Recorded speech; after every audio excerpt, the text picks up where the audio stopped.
What's going on, bottom line viewers? It's Mitch back here for another NFL video. In this video, I'm going to be giving you the post-NFL free agency power rankings, ranking every NFL team from 32 all the way till 1, giving you who I believe is the best team in the NFL, all the way to the worst team in the NFL. We're going to start off with number 32 and work our way all the way up. So this does not include the draft. This is just post-NFL free agency. This is looking at the most talented teams, their roster, what they did in the offseason, their adds, their losses, and then also their coaching staff and everything I'm looking forward to seeing in the 2018 NFL season from each individual team. Again, draft and the potential of their draft does not count. It's just what has happened through free agency thus far in the NFL offseason. Let's start off with number 32. I have the Indianapolis Colts. Now, the biggest question with the Indianapolis Colts is, who is their quarterback? Is Andrew Luck playing? Is he still around? Is he injured? Is he coming back? Because if he is playing, the Colts move up significantly on this list.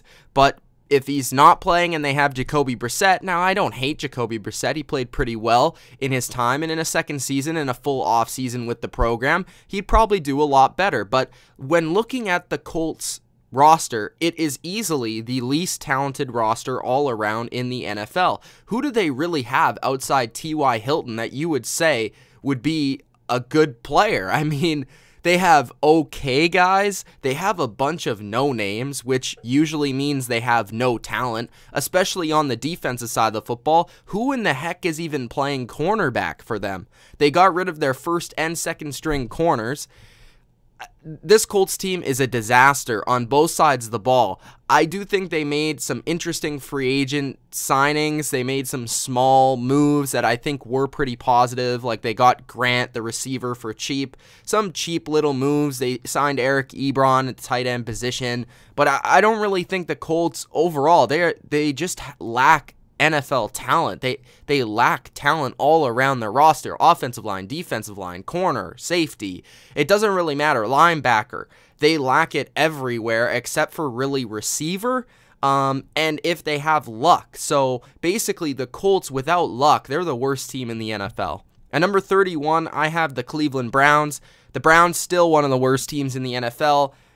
If you want an example, I know everybody is looking at their offense. Their offense is studs everywhere. I mean, they have Tyrod Taylor at quarterback, who's decent enough. He can get it done, mobile if he's in a good system, which I believe with Hugh Jackson, Todd Haley as their offensive coaches, with a combination of the two, they can find a system that works for Tyrod Taylor and his skill set, can throw a good deep ball. And then they brought in Jarvis Landry, who is probably one of the top 3 slot receivers in the league. Definitely a top 15 receiver in the NFL. And then you have Carlos Hyde, who I think is an upgrade at the running back position. Not to mention you have Josh Gordon, who, if with the full offseason, could be a top 10 receiver once again. You have Corey Coleman, who played pretty well in his rookie year and has shown some promise throughout his young career. And then really the offensive line is pretty solid. We saw it last year. They're pretty solid overall, but on offense, that is. On defense, it's the weakest defense in the league. They got rid of 2 of their top defensive players from last year. They got rid of their best corner in Jason McCourty. He's gone to New England. They also got rid of their best run stopper in Danny Shelton, who's gone also to New England. So those 2 players are both gone. And I understand that Danny Shelton didn't quite fit the system. I don't understand what they were doing with the Jason McCourty situation, but those 2 players are gone. You look at their safety position, awful. Jabril Peppers has been a bust so far. You look at the linebacker position, not bad, okay? They have Christian Kirksey. They have Jamie Collins. That's pretty good. That's the strength of their defense. Defensive line, they have Myles Garrett. Good player. Still a little bit unproven. But really, they're going to be lacking in the pass rush department unless Garrett really goes off. They're really lacking in the secondary extremely. I can't even really name a corner off the top of my head. So the Browns still an absolutely horrendous defense, but they have a pretty promising offense. So I have them at 31, moving up from 0-16. Still, that's pretty good. Plus, looking forward to the draft, I think you should be positive with this team. At number 30, you have the Buffalo Bills. I think they have the worst starting quarterback in the NFL, which means a ton. Also, I think that they were a playoff team last year that overall, when you look at their team, did they improve or not? I mean, it's hard to really tell throughout the offseason. I still think that they have a couple of weapons that they can work with. Obviously, they lost Jordan Matthews, which really does that matter too much? I don't know. Kelvin Benjamin is there, Zay Jones. They got Charles Clay at tight end. So pretty good weapons overall. They still got Shady McCoy, one of the best backs in the NFL. Is he going to decline this year? He's getting a little bit older. That's an interesting question.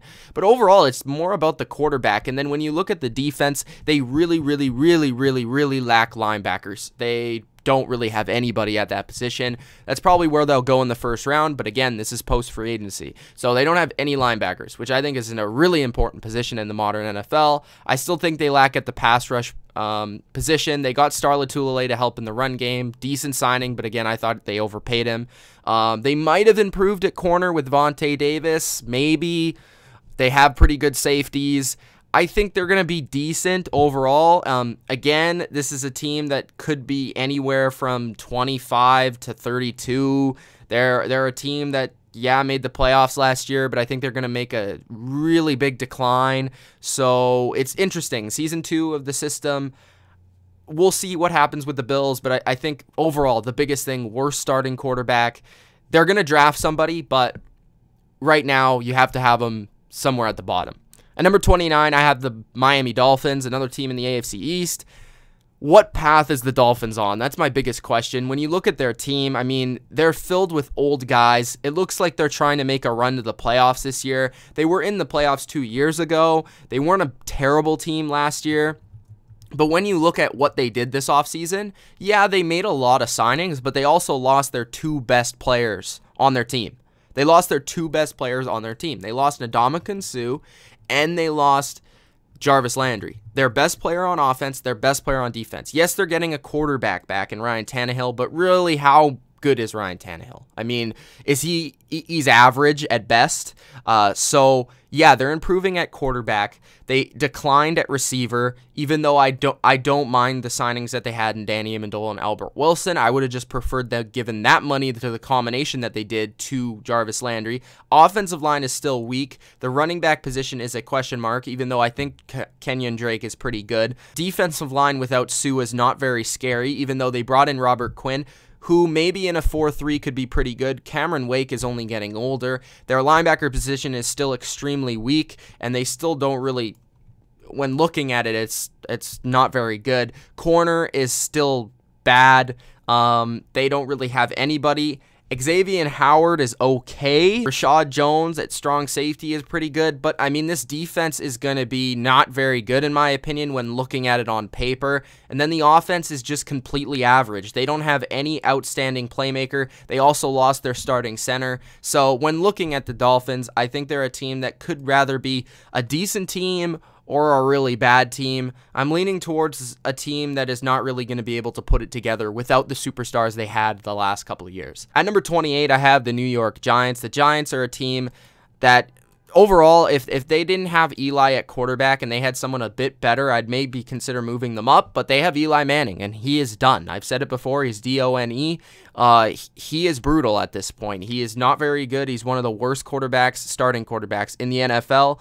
They still have tons of talent on offense. When you look at their offense, they may trade OBJ, they may not. If they trade OBJ, they're moving down a couple spots on this list. That's pretty clear. But they have him at this point. They have Evan Ingram, who had a solid rookie year. They signed Nate Solder on the offensive line. I think they have a more promising offense than a lot of people do think. They have Sterling Shepard. They still have Brandon Marshall. Maybe he has something left. So I'm positive when it comes to their offense outside their quarterback position. And then you look at their defense, which they still have a couple of players. They got rid of JPP. They brought in Ogletree at linebacker. they have Landon Collins, they have Vernon, they have Snacks Harrison, so they have a few talented guys along their defense, but they're also missing quite a few positions. Like, I think they still need another D tackle. They probably need to bring in a pass rusher. They need linebackers. They need another safety. They need another corner. So I think the Giants are still missing a lot of pieces, but they also have scattered through their roster a lot of talent. So it's a tough team to call with the Giants. At number 27, I have the Denver Broncos. The biggest question is Case Keenum the answer? Is he the answer at quarterback? I'm not really sure. I don't really think so. I think the Broncos still have a lot of other issues on their team. I think their running back position could use a major upgrade. I think their offensive line is the biggest position of weakness, which I still think they haven't really addressed. It still sucks. Their defense is still good, even though they lost Aqib Talib. I think their defense will still be in the top 10, but I don't think it's as dominant as it once was, and it definitely can't carry a team. They still need a tight end. Their coach is probably one of the worst in the NFL. If Hugh Jackson is the worst, he's probably the second worst. So I have the Denver Broncos at 27. At number 26, I have the New York Jets. The Jets, it depends on their quarterback, but I like their defense. Their defense is young. I think it's pretty talented. They still have some guys. I really like what they've done with their secondary. I think it's very promising, and I think it will definitely improve as the season goes on. I think Trumaine Johnson was a good signing for them. Buster Skrine is a decent second corner. They have a couple of guys along the defensive line. Leonard Williams is still a very good player. We'll see how Lee improves in his second season. They brought in Avery Williamson from the Titans to replace Demario Davis. On offense, I actually don't mind it. It's a lot of guys. Like, there's not a lot of superstars on their offense, but it's not like they're really lacking for talent. Like, they have talent everywhere. It's just not superstars. Their offensive line is decent. Their receiver position is decent. Their running back position is decent. So, like, they have Jermaine Kearse, Robbie Anderson, who could be a breakout star, and they have Quincy Enunwa, Terrell Pryor, all these receivers, right? They have Isaiah Crowell, who they brought in, which probably is an upgrade to Matt Forte. Then you have Bilal Powell, who I think is still underrated. They need to get a tight end, that's for sure. But I think Teddy Bridgewater is an upgrade at the quarterback position. Plus, you still have Josh McCown, and they're probably going to draft someone at that position as well. So when looking at the Jets, I think that they're a promising young team with a lot of pieces that I think could make them a surprise team in 2018. So that is my last tier. When looking at the power rankings, that is my tier number 6, the worst teams in the league. Starting off tier 5 is number 25, the Baltimore Ravens. Now, the Baltimore Ravens, it's just about their offense. Their offense has nothing, like no one. Alex Collins, I think, is a promising young running back, showed a lot of good stuff last year. Joe Flacco is brutal. He stinks. Joe Flacco is amongst the worst quarterbacks, the same as Eli Manning, overrated, and at this point, trash. Their offense has no weapons. Michael Crabtree is good, I guess, but like, who else do they have? No tight ends. Offensive line isn't as good as it once was. Collins, like I said, promising, but outside of that, who are their other receivers? I don't know. Their defense, I mean, it can still be good, but it's still pretty old. You're looking at Terrell Suggs, who played a primary role on their defense last year. He's old. Eric Weddle's getting older. They have Jefferson at the safety position. Their corner position is pretty good. I'll give them that. But I still think they're lacking a pass rush. I think their run defense is decent enough. But the reason why they're at 25 is they have a good coach. And I think overall Harbaugh makes them better than they are. And I think that that's why they're not one of the worst teams in the league, but they're more towards the average pack. So that's why I have the Baltimore Ravens at 25. At number 24, I have the Arizona Cardinals. The Arizona Cardinals, the biggest thing with them is still really is Bradford the answer. They also signed Mike Glennon at quarterback. I really didn't like their offseason. It was pretty poor. I thought that the signings along the offensive line were pretty decent. I mean, Justin Pugh is a good player, so that was a good signing. But they lost Tyrann Mathieu. They lost a big piece of their team, which was their coach, Bruce Arians. I don't know how their new coach is going to come in and really work with this team.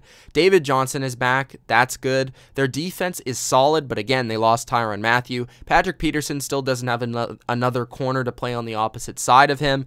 Chandler Jones is a beast. But, I mean, this team is just average all around. Like, their defense is talented, but again, they're missing some pieces. Their offense has some studs like David Johnson, Larry Fitzgerald, but overall it's not that good because they don't have players surrounding them at the other skill positions like tight end, receiver, running back depth, and they don't really have a great quarterback. I don't think Sam Bradford is that answer, plus he's overpaid. At number 23, I have Seattle. Seattle is basically here because of one person, and that's Russell Wilson. The rest of their team is pretty depleted. That's the word for it. They have Russell Wilson. They have good safeties, Earl Thomas and Cam Chancellor. Is Cam Chancellor healthy? That's a question. Are they going to trade Earl Thomas? That's also a question. But their linebackers are still good. You know, they have KJ Wright. They have Wagner, who's both beasts. But they also signed Mingo, who I think could fit in their defense pretty well. They are really lacking a pass rush now. I think Clark is decent, but overall, not Martellus, but Michael Bennett is gone. Also, Cliff Averill is probably going to retire. So their two best pass rushers of the last 5 years are both gone. And then the offensive line is still trash. The tight end position has declined. The receiver position has declined. The running back position is non-existent. So the Seattle Seahawks are pretty bad. Outside of the Fluker and Mingo signings, I hated their offseason, and Russell Wilson is the only thing keeping this afloat. At number 22, I have the Washington Redskins. Alex Smith, I think, is a decline from, or a step backwards from Kirk Cousins. I think Kirk Cousins is a stud, while Alex Smith, I think, is a guy that can get it done, but not necessarily a stud. Fuller and Breland are both gone at the cornerback position. They did bring in Scandrick, but I think that's a decline and a step backwards there. They traded Sua Cravens, who I think is a promising young player. I don't think that Richardson is the answer at receiver. I think they still need a player there. The offensive line is pretty good. They did have a lot of injuries last year. I'll give them that much. But I think their defense still has some holes. I think still in the secondary for sure. Safety, cornerback. Linebacker is okay. Pass rush is okay. Run defense is okay. But nothing is really great. That's why they're somewhere around 22 for me. And that's why the Redskins, they're just an okay team with a lot of okay players.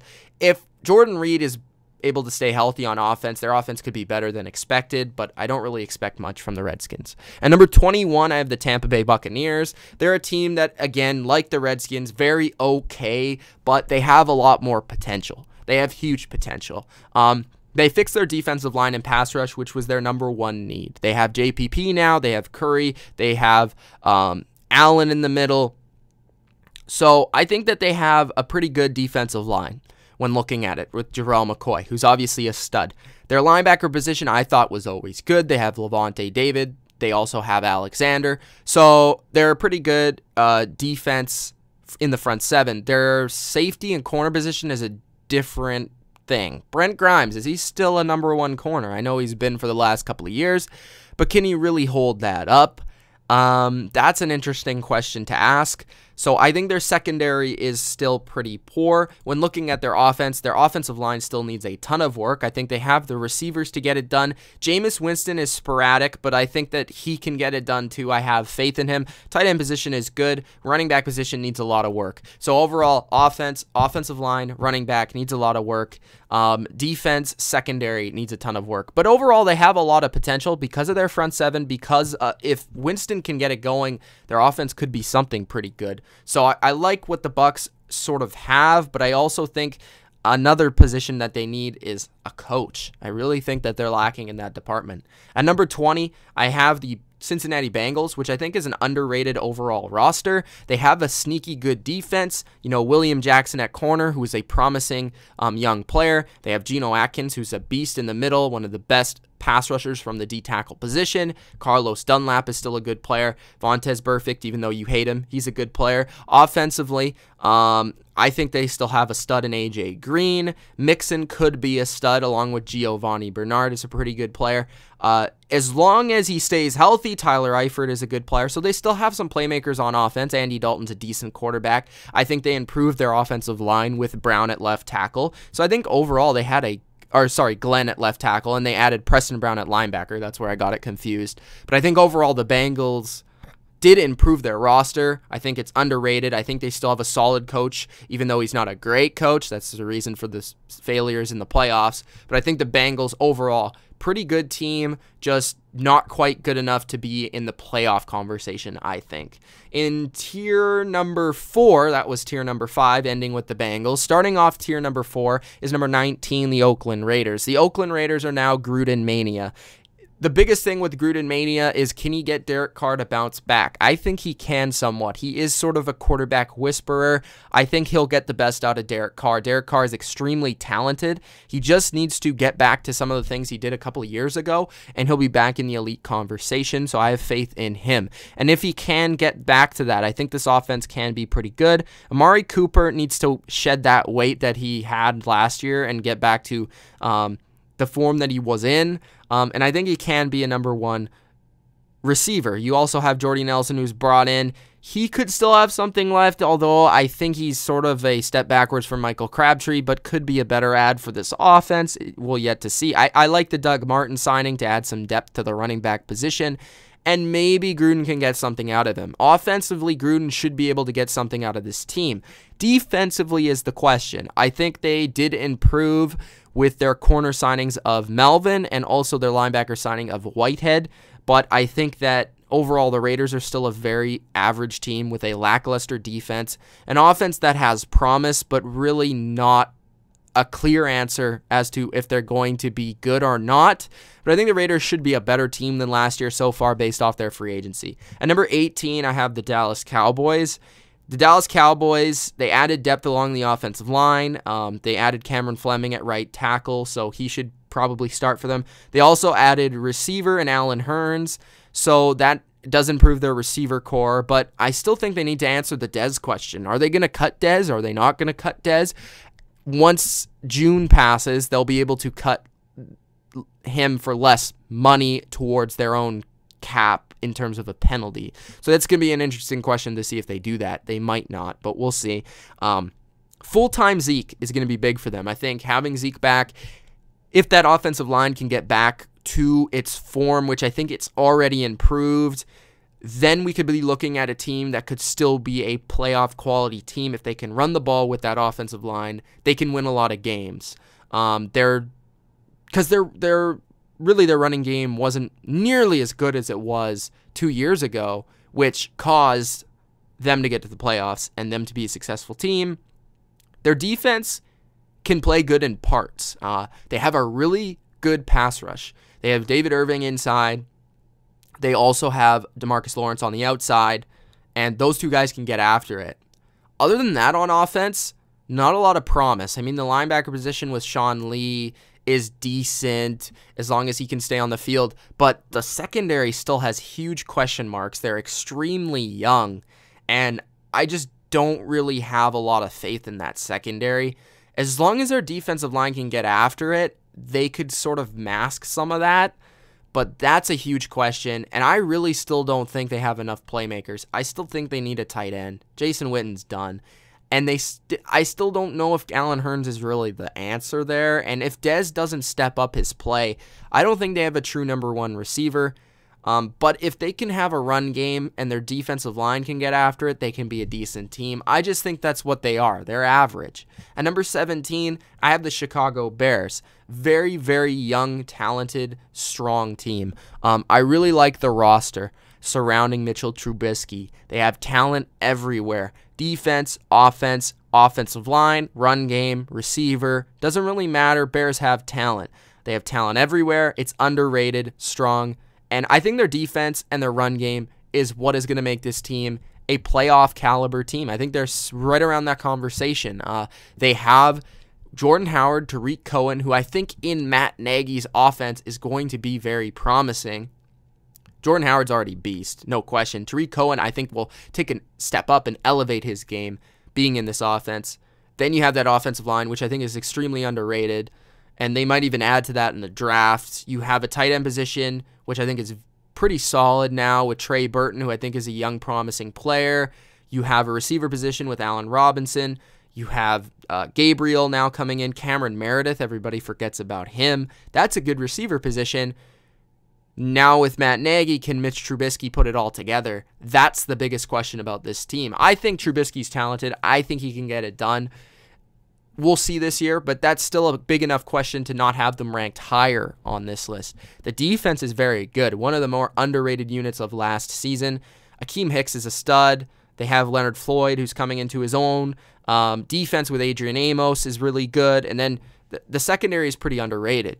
So the Bears are a very young, very talented team. A lot of the questions revolve around their coach and their quarterback, and that's why they're only somewhere in the middle. That was part 1 of the NFL post-free agency power rankings. I hope you enjoyed. That was the teams 32 through 17. If you did enjoy, hit the like button, subscribe to the channel, and make sure you check out part number 1 where I count down the 16 best teams in the NFL. That's Mitch of the Bottom Line View. Peace out.